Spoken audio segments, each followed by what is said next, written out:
అంటే రెడ్ వచ్చి మొదలట్లాగా ఉంది. మిమ్మల్ని కాదు ఎవరినన్నా ఎవరికి అర్థమైంది. ఈనాడు మమ్మల్ని మా మీద బురదకి సిద్ధంగా ఉంటుంది, దేనికి సిద్ధంగా ఉండదు. ఇవాళ నిన్న విశాఖపట్నంలో కేవలం ఆంధ్రప్రదేశ్ రాష్ట్రమే కాదు భారతదేశం కూడా ఒక్కసారి తుళ్ళిపడేటువంటి సంఘటన జరిగింది. ఊహకందని విధంగా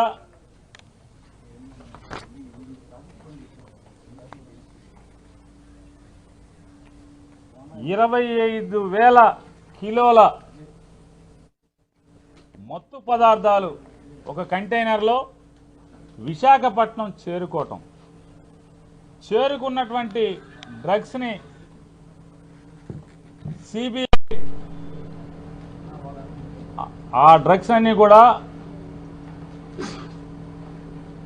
పోర్టు దాటి ప్రపంచం మీద పడకుండా పట్టుకోవటం అనేది ఈరోజు ఒక ఆంధ్రప్రదేశ్ రాష్ట్ర యువతే కాదు భారతదేశ యువత మొత్తం కూడా అదృష్టవంతులని మనం చెప్పుకోవాల్సిన పరిస్థితి. ఇవాళ అంత పెద్ద ఎత్తున మనందరి అదృష్టవశాత్తు బయటికి రాకుండా పట్టుబట్టం అనేది అదృష్టం అయితే, ఇవాళ దాంట్లో ఉన్నటువంటి లావాదేవీలు జరిపినటువంటి సంస్థలు, వ్యక్తులు ఎవరా అనేది సిబిఐ కానీ ప్రపంచం కానీ ఆంధ్ర రాష్ట్ర ప్రజలు కానీ అజగట్టుకోక మునిపే ఒక్కసారిగా చంద్రబాబు నాయుడు గారు వైఎస్ఆర్ కాంగ్రెస్ పార్టీ మీద, జగన్మోహన్ రెడ్డి గారి మీద, ఆంధ్రప్రదేశ్ రాష్ట్ర ప్రభుత్వం మీద విషం చిమ్మేటువంటి కార్యక్రమం మొదలుపెట్టేశాడు.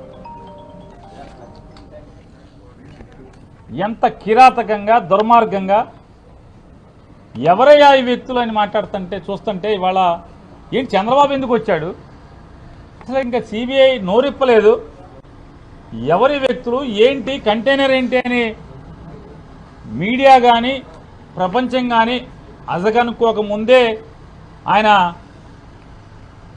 బయటకు వచ్చి మాట్లాడేస్తాడు, విషం చిమ్ముతాడు. ఎవరయ్యా ఈ వ్యక్తులు అంటే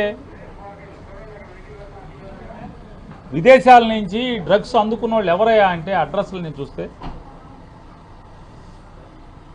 అంతా మనోళ్లే, అంతా బీరకాయ పీసే, అంతా చుట్టరకాలే.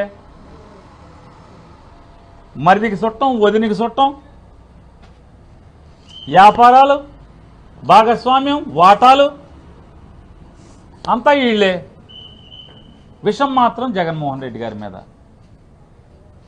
ఎందుకు 45 ఏళ్ల ఇండస్ట్రీ, 14 ఏళ్ల ముఖ్యమంత్రి, 75 ఏళ్ల వయసు, పొలాల్లో రావి చెట్టుకి తాడి చెట్టుకి కూడా వయసు వచ్చింది, కానీ ఎంతో కొంత జనానికి పనికి వచ్చే పనులు చేస్తూ ఉంటాయి. కానీ ఈయన అనుభవం, ఈయన వయసు ఎవరికి ఉపయోగం? ఈ డ్రగ్స్కి ఎవరి మన చుట్టాలు తెచ్చుకోవటం ఏంటి, మన బీరకాయ పీస్ తెచ్చుకోవటం ఏంటి, మన వదిన గారి చుట్టాలు ఉండటం ఏంటి, వదిన గారి ఇంట్లో పిల్లలు ఉండటం ఏంటి? ఇక అదృష్టం ఏంటంటే ఒక్కడి పేరు చివరి రెడ్ లేదు, బతికిపోయాం. ఎవడన్నా దురదృష్టవశాత్తు ఒక రెడ్డో లేదా ఆడేమన్నా కాపోడో ఏంటి పేరుందని జగన్మోహన్ రెడ్డి అవుట్ మొత్తం. ఈనాడు జ్యోతి. అసలు మీ చుట్టాలు దొరికితేనే, మామూలుగా మీ చుట్టాలు డ్రగ్స్ తెప్పించారంటేనే జగన్మోహన్ రెడ్డి తెప్పించారని విషయం చెబుతూ ఉంటే, అందుకోసమే ఎలక్షన్ కమిషనర్ గారిని కలిశాం. అయ్యా దీన్ని లోతుగా విచారణ చేయాలి.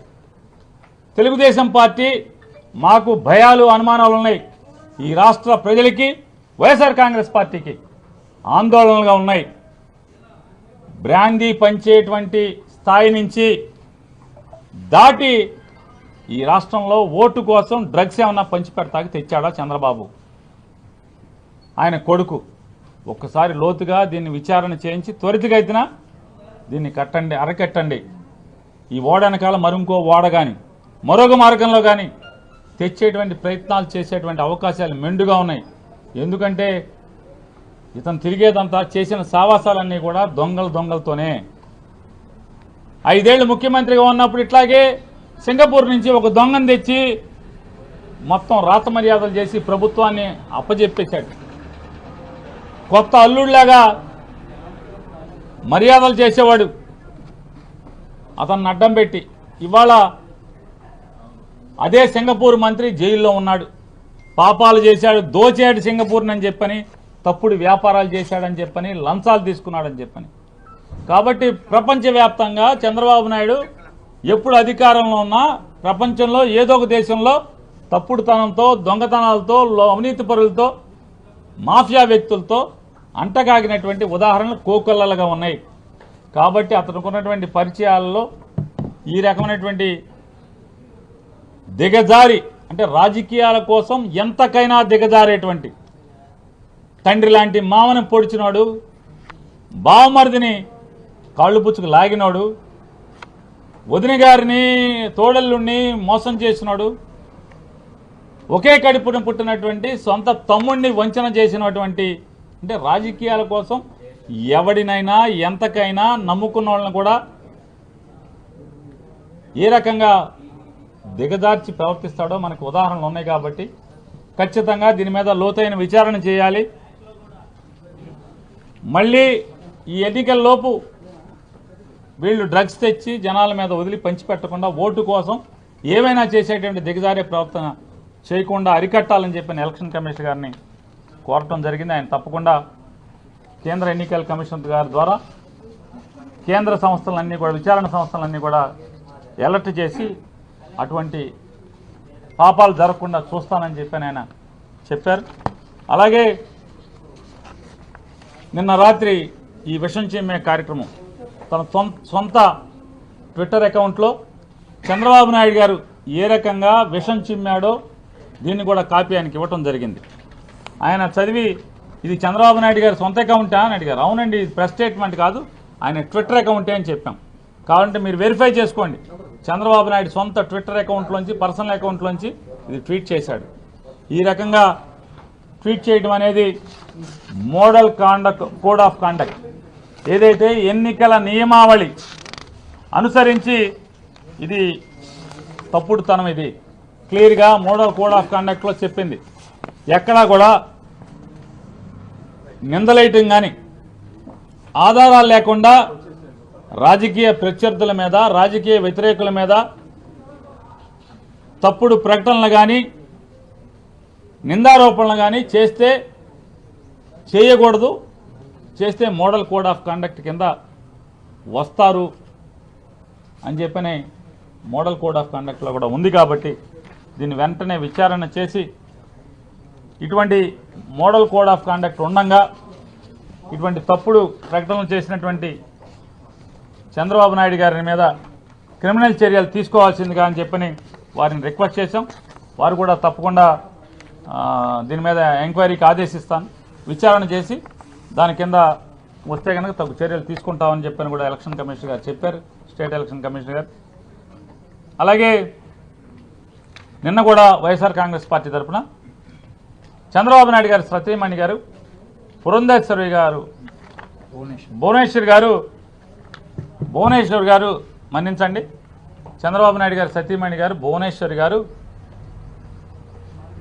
నిన్న ఆవిడ ఎన్నికల నియమావళికి విరుద్ధంగా పక్కన ఎన్నికల్లో పోటీ చేసేటువంటి తెలుగుదేశం పార్టీ అభ్యర్థులు, అలాగే ఎమ్మెల్సీ వీళ్ళందరూ ఉండగా ప్రజల్ని ప్రలోభ పెట్టేటువంటి ప్రయత్నం కింద వచ్చేటువంటి చెక్కుల పంపిణీ కార్యక్రమం, ఎన్నికల నియమావళికి విరుద్ధంగా ఆవిడ చెక్కులు పంచిపెట్టడం అనేది సాక్షాత్తు వాళ్ళ ఈనాడులోనే అచ్చు వేశారు.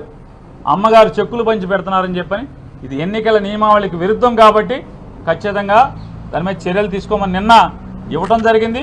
ఈరోజు కూడా అయ్యా సిఓ గారు నిన్న ఇచ్చాం, దాని మీద ఏం చర్యలు తీసుకున్నారని కూడా వారిని అడిగాం. నేను జిల్లా కలెక్టర్లకి, ఆ సంబంధిత జిల్లా కలెక్టర్కి రాస్తున్నాను, రాసి ఖచ్చితంగా ఎన్నికల నియమావళికి విరుద్ధంగా దాంట్లో చెక్ ఇవ్వటం అనేది పొరపాటు, చెక్ ఇవ్వటం అనేది కరెక్ట్ అయితే కనుక చర్యలు తీసుకోమని చెప్పని కూడా కలెక్టర్లకి ఆదేశాలు జారీ చేస్తాను, సంబంధిత కలెక్టర్ అని కూడా వారు చెప్పడం జరిగింది. ఇది మరొకసారి. అలాగే ఈనాడు పేపర్లో ఇవాళ దుర్మార్గంగా కిరాతకంగా వైజాగ్ డ్రగ్స్ గురించి ఒక బ్యానర్ ఐటమ్ పెద్ద హెడ్లైన్స్తో రాయటం జరిగింది. దానిలో అంతా కూడా నల్ల ఇంకుతో రాసే నల్ల సిరాతో రాసే వార్త కంటే కూడా విషాన్ని ఉపయోగించి జగన్మోహన్ రెడ్డి గారి మీద విపరీతమైనటువంటి ద్వేషంతో కూడిన విషం అనే సిరాతో రాసినటువంటి వార్త ఎన్నికల కోడ్ ఆఫ్ కండక్ట్ కింద, మోడల్ కోడ్ ఆఫ్ కండక్ట్ కింద వస్తుంది.